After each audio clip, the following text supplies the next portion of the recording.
Kagabi, nasaksihan natin ang iba't ibang kaganapan sa loob ng bahay ni Kuya. Ang tanong, meron na bang nag-aano sa puso?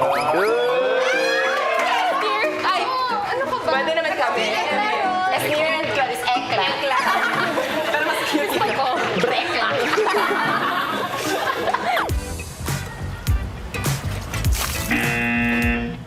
Kuya, sorry na yun sa pagligo ko talaga kanina kasi kuya, hindi ko kaya yung 5 minutes. Ayoko naman ma-apektuhan sila sa akin. Papaliwanag ko lang po. Nag-try po ako sa bahay mag-practice ng 5 minutes, hindi po talaga kaya. Kaya po, sorry po sa garden. At isang makabuluhang task naman ang ibinigay ni Kuya sa tulong ng house guest na si Mavi.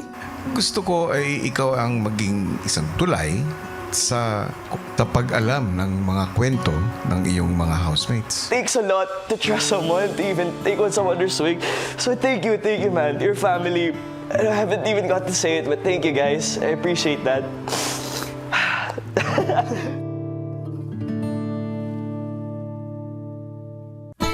Sa pagpapatuloy ng pagbabahagi ng celebrity housemates, ang sumunod na nagbukas ng kanyang kwento ay si Mika. Nag-start ako hindi sa vlogging, kanta talaga. Tapos nag-focus ako sa paggawa ng song covers.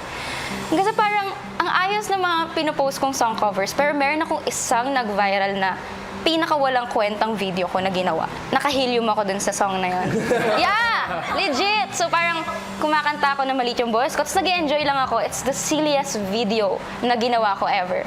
Nag-migrate ako na sa US. Tapos doon ako nag-aaral. So sabi ko, paano ko madadala yung mga friends ko, tsaka yung lola ko, tsaka yung family ko sa ibang bansa? Naiyak ako. So, ang ginawa ko, hindi ko sila madadala, pero madadala ko yung sarili ko sa kanila. Which is, nag-video ako, nag-vlog ako. To the point na yung vlog ko, para talaga siyang storytelling na, oh lola, look, mga friends ko, ganyan-ganyan. Hanggang sa naging buhay ko na siya. Bumalik ako ng Philippines. Then, tinry ko mag-isa, tumira ng Pilipinas. Niwan ko yung family ko. Ang dami ko pinagdaanan, nagkaroon ako ng mga issues. Kasi I was young, I was alone. I made so many mistakes when I was a kid, when I was younger. Bumalik ako ng US, tapos finigure out ko yung sarili ko. Sabi ko, katapusan ko na ba? Like, katapusan na ba ng career ko? Kasi pag nabash ka, ganun eh. So, nag-work ako ng 3 job just to satisfy myself, just to fill the void na nawala nung nabash ako. Which is, ako naman may kasalanan. So, hinanap ko yung sarili ko. Tapos, tinry ko ulit, umuwi ng Pilipinas. Tapos, hindi ko inaasa na tatanggapin ulit ako ng mga tao. Hanggang sa nakamit ako ng mga bagong set ng friends na nag-stay hanggang ngayon. Ate, nag-stay hanggang ngayon na sila pa rin yung friends ko ngayon. Tapos, binigay ni Lord sa akin yung PBB. Na sobrang pangarap ko. Pumipila ako, 15 years old ako, 737, nag-audition talaga ako, like sa Araneta talaga tayo. Tapos sabi ko, hindi binigay ni Lord, sobrang frustrated ko noong time na yon. Pero hindi ko kasi siya ganun kakailangan. Ngayon ko siya sobrang kailangan. Kasi ngayon ako bumalik, ngayon ako ready. I thank God for everything na pinagdaanan ko. Mas naging komportable ako kasi parang meron na kaming connection na kasi alam na namin yung story ng bawat isa. Nami-misunderstood po siya. May rason po pala lahat. Hindi po nila alam din yung side niya ni Mika. Mahirap po ang mga bash. Masakit po yun. And ako na-immune na ako kasi parang hindi ko na binabasa. And napaka-strong niya kasi nakakangiti siya, nakakatawa siya, tapos laban pa rin siya. Matapos ni Mika ay nag-share din ng kanya-kanyang pinagdaanan ng iba pang housemates. At ang huling kapuso housemate na nagbahagi ay si Josh. I started when I was a kid. Pag pumunta ko tuwing mga VTR sa Makati, nag-MRT na kami. Ang dami ko nakakilala ng mga bagong tao, so I found it really fun. Started ng dad ko, ng family ko. Lahat sila nagustuhan nila. Sabi nila, uy, that's my son, you know? That's si kuya yan. Sabi ng mga sisters ko. Natuwa ako din sa feeling na yan. After nun, I tried teleserye. Natanggap ako sa isang show. Kasama ko dun si Will, si Mulawin at Orin Cantadia. I was in 2017. At nung 2017 yun, yun yung first heartbreak ko. You know, that's when my dad passed away.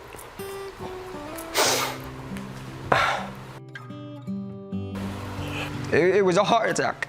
My dad was stuck in the cruise for 1 month. Hindi ayos lang. Kasi hindi namin kaya pumunta ni Yuki pa dun eh.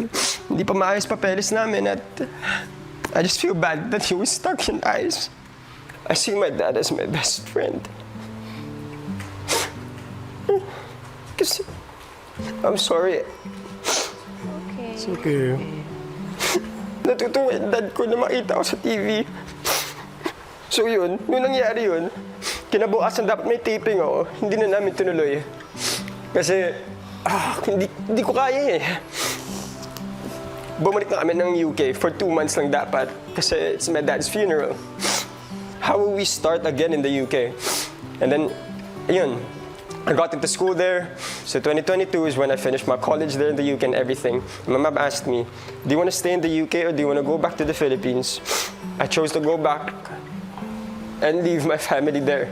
But I had to kasi this is what I want, this is my passion. And that's what my dad wanted. So umuwi na ako. And then another thing happened to me.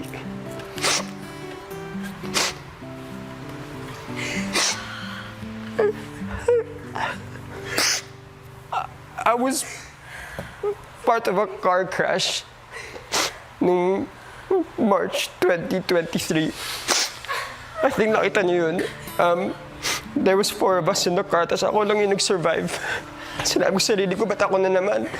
Ba't ito na naman? May nangyari na naman. Everything was going well. Hindi lang best friend ko sa kanila, mga kapatid na eh. You know? Nawala sila. Because of a car crash. Si Andre, alam ko gusto niyo magsumikat. Si Arban, sila pa. Gusto niyo sumikat. So ginagawa ko nito para sa kanila. Para sa sarili ko, para sa family ko, and para sa kanila and sa dad ko. So after that, my mindset changed. You know, anything could change. So you just have to be nice to people, you know. Live your life every single day as if it's your last. Kasi you never know if it's your last day or not. After nun, it took me really long to get back to what I am now. We were in the same batch po sa Sparkle Teens. He's such a strong person. I am really proud of him and I'm really rooting for him po. What a strong person na first day in here, he's so bubbly, tapos biglang ganun pala yung pinagdaanan niya. Yung kwento niya, hagulgul talaga ako kuya kasi nag-flashback sa akin din yun sa tatay ko. Very similar kasi proud siya. Proud din yung tatay ni Josh and he's so young but he's so strong. Si Ralph, dinamayan ang kaibigang si Josh. Bigat pa kasi sa akin. Yeah. Pero hindi mo kasi pinapakita sa ibang tao. I don't like showing people. I know. Pero I had to tell it. I had to say it eh. Deep down in me, I could feel na kailangan ko sabihin. Ilang saglit pa, ang house guest na si Ivana, nagbigay naman ng payo kay Josh. Sometimes, kailangan mo rin umiyak. Yeah. Kailangan mo maramdaman yung lahat ng pain. Yeah. Kasi feeling ko, lagi ka nagtatago. Emotion, hindi kita. Oh, you're so nice, diba? Hoy, buang ka. Nah, sir, yeah. Oh, okay, thank you. Matapos ang ilang sandali, muling bumalik si Mavi sa confession room para kunin ang posters na gagamitin ng kapamilya housemates para sa kanilang pagbabahagi. Well, nagkaiba ko lang siguro sa inyo, no? Ako sa field ng singing talaga. Nag-start ako, 5 years old ako, sumasali ako ng mga singing contest. Gumahina ang self-confidence ko. Feeling ko lagi akong matatalo. Fortunately, binalas ako ni Lord na makaabot ng grand finals ng season 1 and nanalo ako ng first runner-up. Yung 2023 month, siguro to ng June, nasa US ako noon, may tour. After nung last show ko, kinabukasan, tinawagan ako. Tinawagan ako na tinakbo sa hospital yung father ko. Kung pwede lang mag-magic noon na from US, uuwi talaga ako. Pero hindi kaya. After noon, tuloy-tuloy na yung papa ko na hospital. Mama ko naman, yung nagkasakit. So, pareho sila nagda-dialysis. Okay lang sana, di ba, may sakit yung isa sa parents mo, tapos hihingi ka ng lakas sa loob sa isa. Pero wala akong mahingan ni isa sa kanila. Kasi pareho silang may sakit. Namatay yung papa ko 4 months ago. Alam niyo, wish ko lang nun sa papa ko, papa mo muna kunin Si Mama?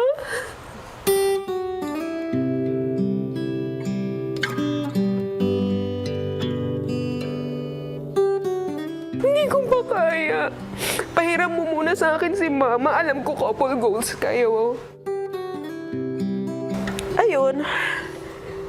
Until now, kinakaya na ni Mama and sana okay lang, walang in good health siya, okay siya. Paglabas ko siya, isasalubong sa akin.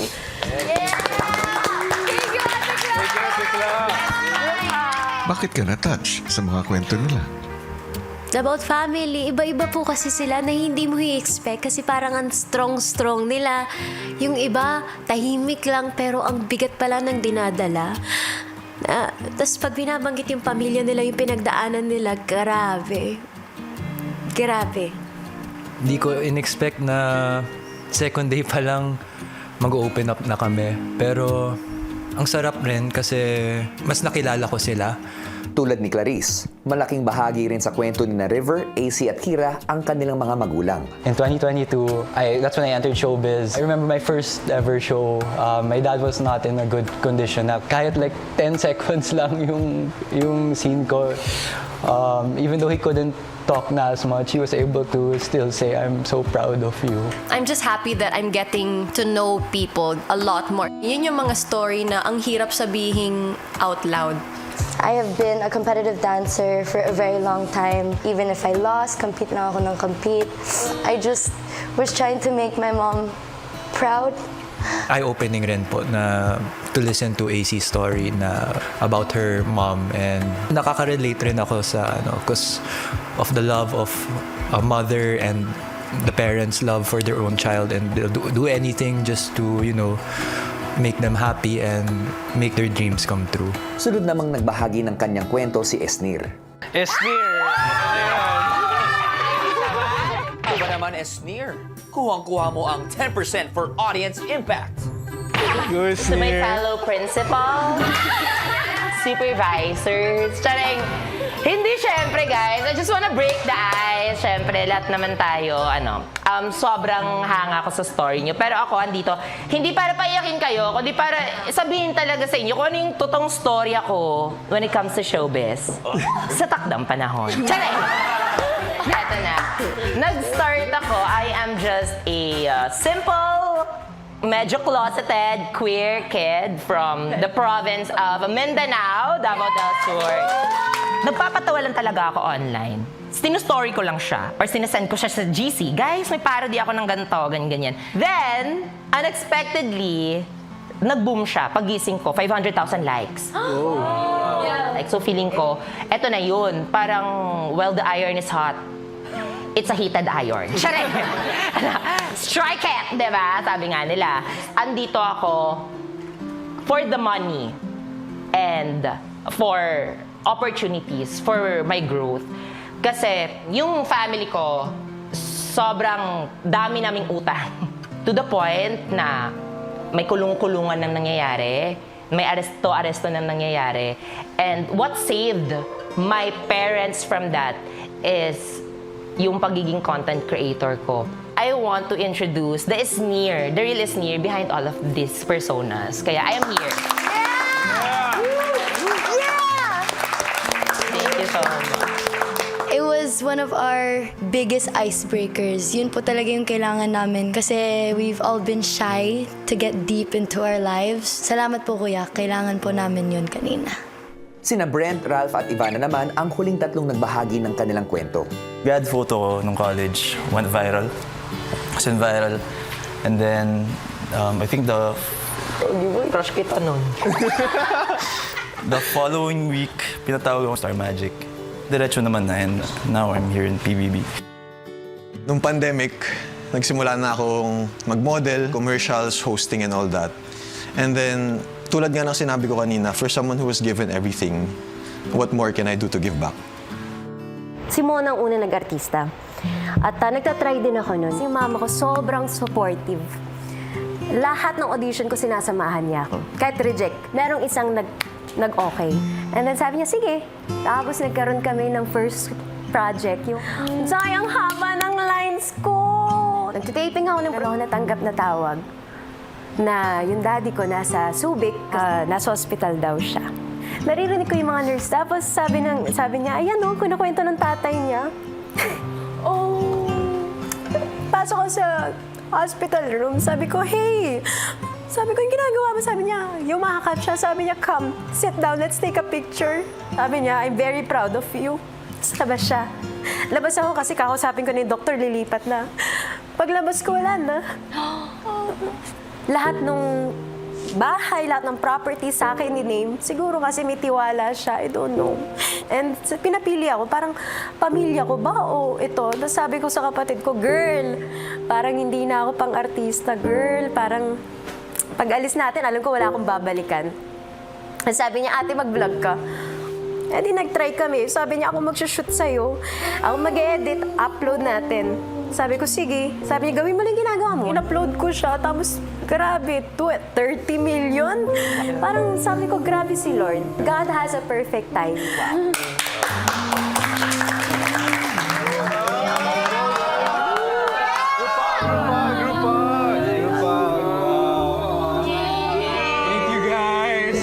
Maraming salamat sa pagbabahagi ng inyong mga kwento. Bagamat nagmula kayo sa magkakaibang simula, kayo ay bahagi ng iisang industriya. Naway maging makulay at makahulugan ang inyong pananatili dito sa aking bahay. Isang kabanatang magtuturo sa inyo patungo sa landas na nararapat para sa inyo. Kapusong kapamilya. Kinagabihan sa bahay ni Kuya, Copyrighted by Michael and AC. Material, guys, material. Yes. Hey, Sipin mo! Go for you!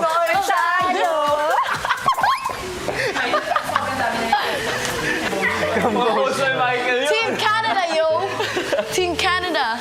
Lucky Aces? Lucky Aces! Lucky housemates?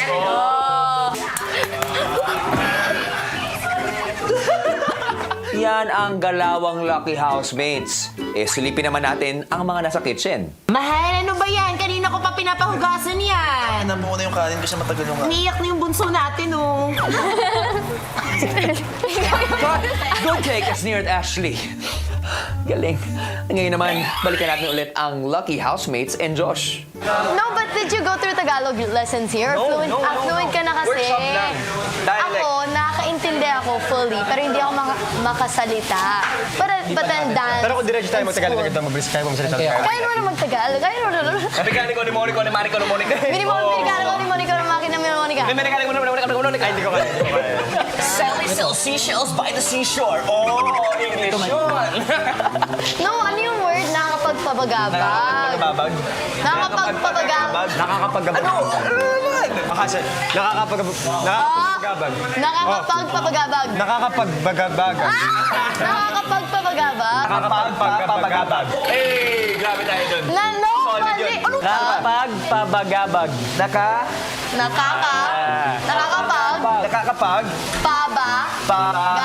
Gabag. Gabag. Gabag. Pabagabag. Nakakapagpabagabag. Sa ginawang pagbabahagi ng housemates ay naging palagay na sila sa isa't isa. Pero papaano kaya maapektuhan ang samahan na ito sa isang malaking anunsyo mula kay Kuya? Hello Philippines, hello world, hello kapuso, and hello kapamilya. Sa edisyong ito ay binuksan ni Kuya ang kanyang bahay para sa mga kapuso at kapamilya housemates. Pero ano nga ba ang biggest twist ng edisyong ito na may kinalaman sa tunay na kahulugan ng collab? Let's watch this. Sa isang bagong umaga sa bahay ni Kuya, ang boys Sabay ako after. 25 or 40.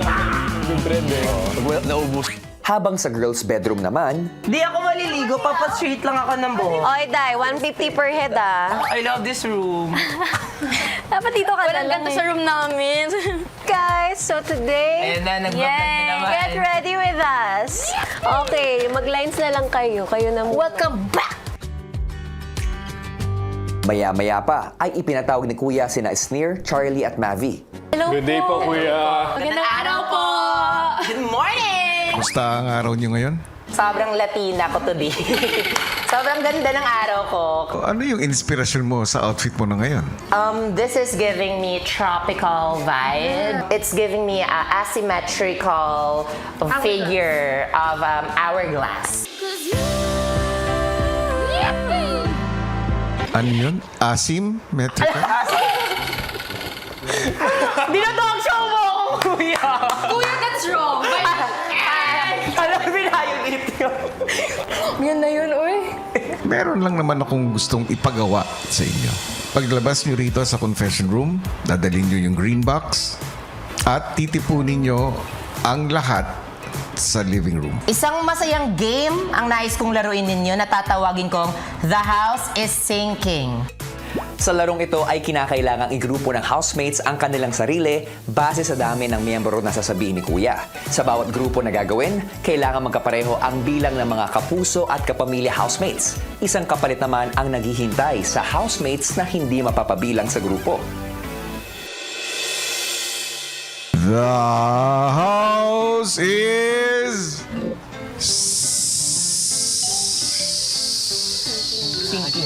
is singing.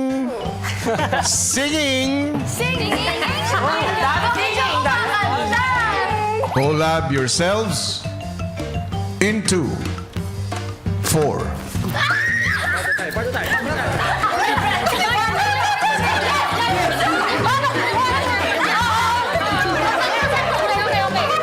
Masayang bonding at nakikita ko yung competitiveness naming lahat. Especially kanina na sabi walang tulukan pero may ano talaga, may physical pa rin. The house is sinking. Collab yourselves into 6.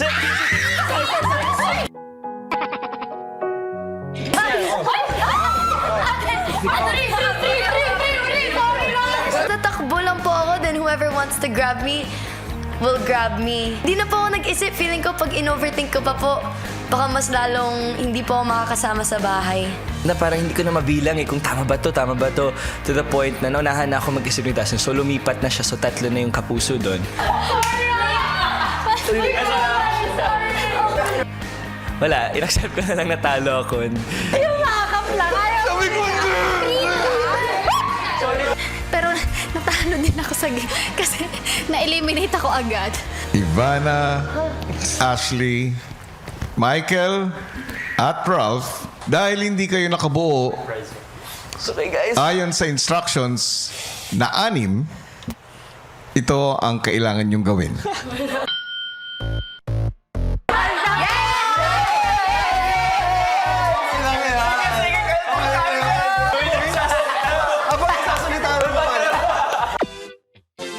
Ipinatawag ni Kuya sa confession room ang mga nagkaroon ng consequence na sina Ivana, Michael, Ashley at Ralph. Ano nangyari? Ba't kayo natira? Kuya, iniwan pa ako ni Dustin. Kaya kasi hindi po namin isisiksik sarili namin sa ayaw sa... Napagod kayo? Hindi mo! Totoo kami. Total, nag-i-enjoy din naman kayo. Eh di, pagpatuloy niyo lang yung pagsasayaw habang nagsasalita kayo. Sige po. Sige po, kuya. Hanggang sa susunod na hudyat. Maraming salamat po. Sige po, kuya.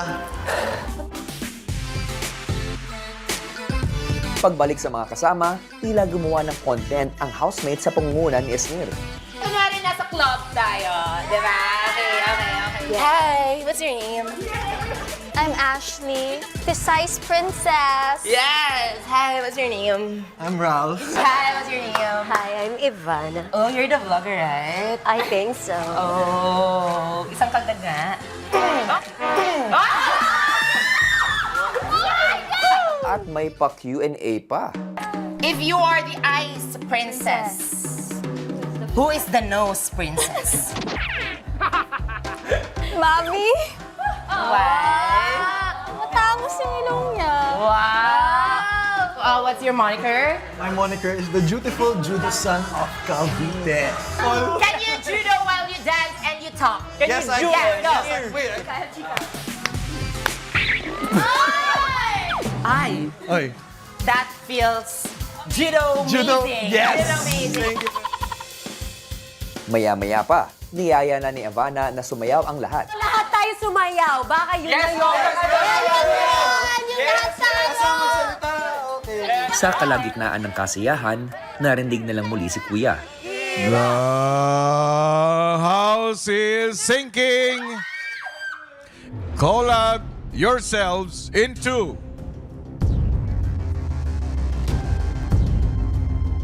two.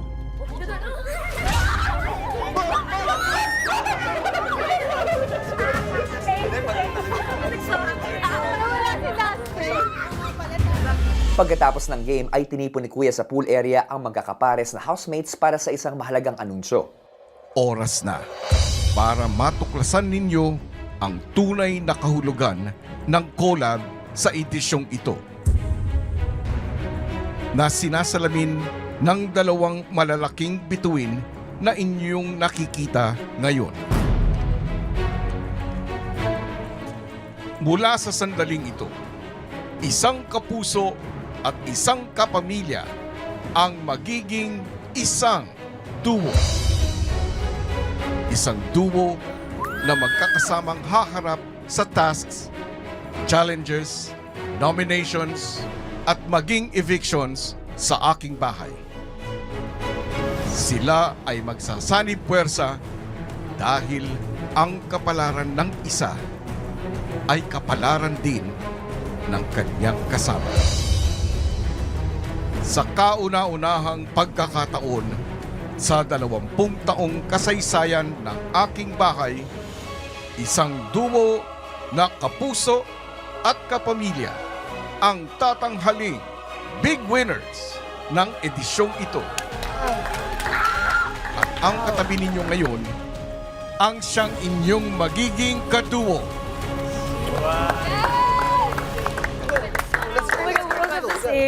There's like so much joy inside of me knowing that we're so alike.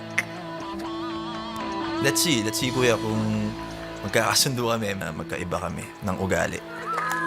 May iba pinagtatawanan yung duo namin kasi nga medyo medyo mga petit, mga ganyan. Kasi paano na lang daw sa mga task ng mga pisikalan, ganyan. Pero feeling ko naman po, ilalaban naman po namin yan.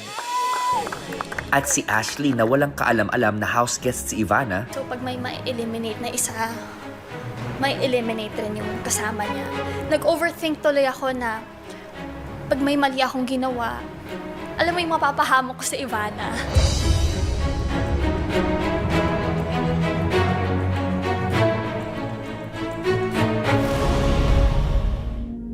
matapos ang malaking anunsyo ni Kuya, ang housemates mukhang hindi pa rin makapaniwala. Galing, Kuya. So para as one nun. It's like nung, di ba nag-hashtags Makoy and Nico, parang sila na 2-in-1. Ah, talaga? They did 2-in-1 in Vietnam, PBB. Last season din. Last season din meron. Oh, really? Si Patrick. And yeah, Dongpat. Yeah, Dongpat. May mga ganon. So yung mga nominees natin. Nominate Let's say one gets nominated. You knew this, no? Dude, it was unexpected nga kasi akala ko kanina game lang eh. No choice din. Pero galing pagtaas na paano kaya yun? Kasi for sure dapat equal, may dalawang girls. Physically, medyo, syempre alam natin may difference yun eh. Has to be fair pa rin eh. May 2 girls ba? AC. Kaya lang 2 girls? AC and Charlie. Tingin niyo sa amin, tinatawanan niyo kami. We are the underdogs here. Just watch. Just watch and learn. Ha! Lahat may part na. So, wala ko nakita sa pila. Sabi ko, Don't think about it. Task talaga yung Gawin na natin yung task. Subo, grabe. Galing na naisip ni Kuya, oh. 2 big winners. Maya-maya pa, sina Brent, Clarice at Esnir pinag-usapan ng kanilang mga kaduo. Yung What acting ko na kasi a sobrang opposite twist. namin eh. Parang yun yung nakakatakot talaga, na sobrang opposite. Lalo na siguro pag medyo may init na ng Medyo ulo. mainit na ulo. Mainitin ba ulo mo? Oo. Just gotta control. Kami, sana balance lang ni Dustin. Oo naman, feel ko naman at Pero lang. nakakatakot kasi din. Yung Hindi ko nakakatakot pa na part talaga yung alam. ano eh. Saka test Sa talaga yan, nomination. for sure. Ano yun yan? Kung ano yung isa, parang ano. Kasi sa challenge, pwede nyo pang i-work out yun eh. Yung pair. Pero sobrang Or, hirap no kasi mananominate dahil sa galaw ng partner mo. Or kahit yung isa, okay naman, pero yung isa, Hindi, parang ino-nominate, ganyan. Eh, dyan magbe-base. Si Ivana, tila may pangamba sa nangyaring announcement. Kuya, konsensya ako. Parang, I felt bad. Kasi, alam ko naman po na hindi ako magtatagal. Na hindi ko siya masasamahan hanggang sa huli. Kuya, parang I wish sana sa iba siya napunta. Huwag kang panghinaan ng loob. Yes, kuya. Lahat ng housemates ko ay may patas na pagkakataon. It will be fair to everyone. Abangan bukas! Housemates, para sa inyong unang weekly task, kinakailangang mapailaw ng duos ang malaking bituin sa pamamagitan ng pagdikit ng dalawang big batteries. Ang kauna-unahang weekly task ng Celebrity Housemates. Mapagtagumpayan kaya nila ito? Okay pa. Switch na? No, I don't want! Kaya ba nila to? Si Kira ayaw daw eh. Oh, Wait lang. okay na ate. Dito pa rin sa Pinoy Big Brother Celebrity Collab Edition.